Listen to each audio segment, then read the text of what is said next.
Hi. All right. Hi. Welcome. Welcome. Thank you. Nice to see you all again. Okay, so I have to ask about Ruth. It sounds like, am I imagining that she's like the Neo of person of interest? Like you have this crazy connection to the machine? A little bit. Now that Samaritan's online, that we're having to be a little bit more careful. I'm not getting to communicate as freely with her as I did in the past. So it's going. There's a lot of more cryptic messaging and puzzles that she's giving me bits and pieces of information instead of the full-on Crumbs. Yeah. Breadcrumbs. Okay. So what about Ruth's evolution? I mean, she started the season as, a psychopathic crazy woman, and somehow ended the season as like the savior. Sane, right. Like how, and then, crazy found crazy, and then It was a match made in heaven. it was. So how did that happen? It was just all of a sudden I was like, Ruth's awesome. I was like, wait a minute.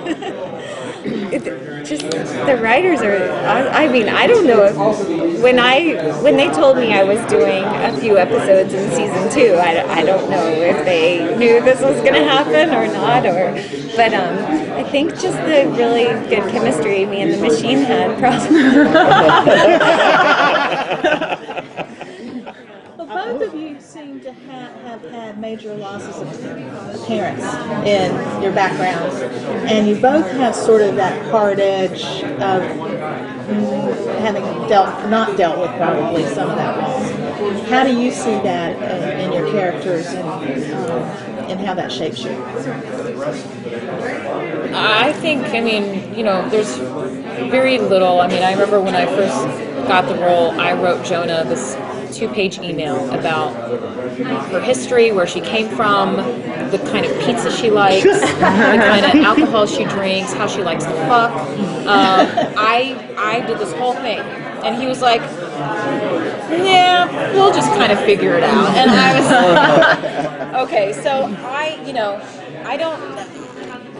in answer to your question, I would love to dive into Shaw's backstory. Part of the reason I took the job was because of the character and, how stormy and dark and yeah, troubled she seemed. But we haven't really gotten there where we get to explore it.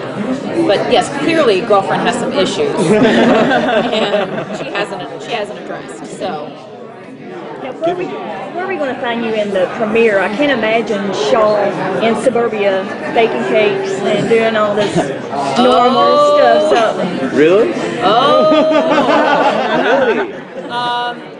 Our undercover, I'm sure you guys know, we can't tell you what our undercover identities are, but they're situations that are not natural to us, and it brings for a lot of funny to the episodes, because you are watching something that doesn't match, and but it's tricky, because within that, my character, she has this appetite for violence. She's like a shark in water. She's got to keep swimming. She's got to keep going. So, the machine finally gives us a number, and my character is just hungry for it, and so she gets wind of the number, and Reese and I, we pair up to go into the situation, but we have to be very careful about it because Samaritan is watching, and not only are they watching, but they have people and they're recruiting.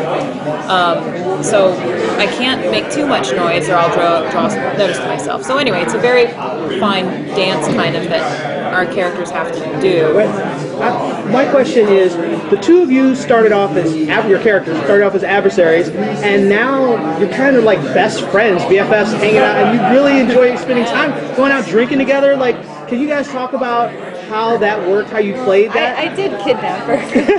Right, at the beginning there was kidnapping. There was a little torture, but it was good to love to be tortured with an iron.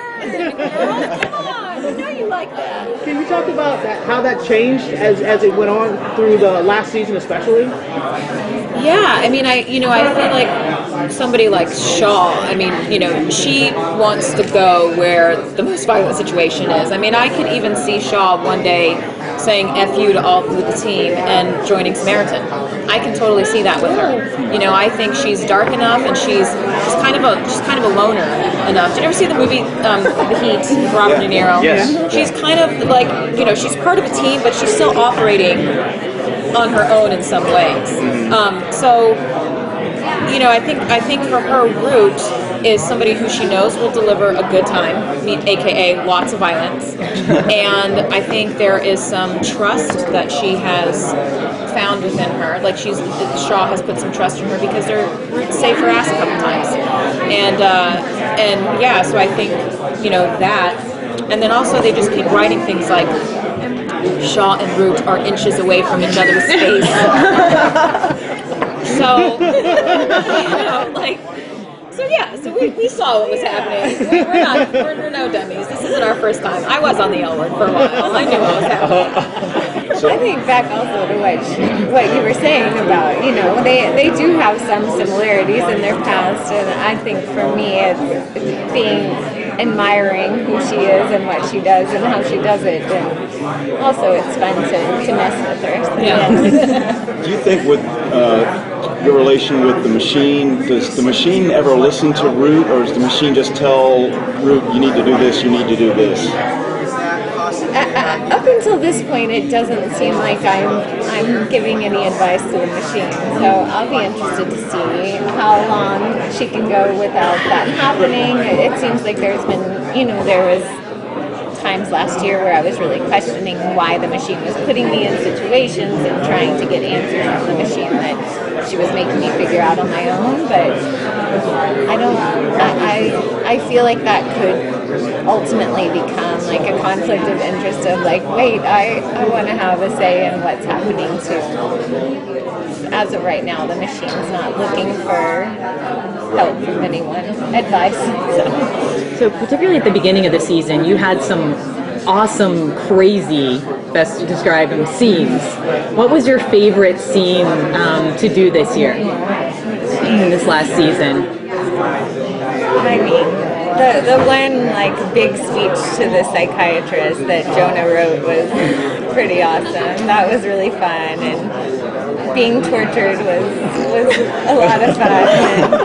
And the episode we got to do that was kind of us two together was one of my favorites. Yeah.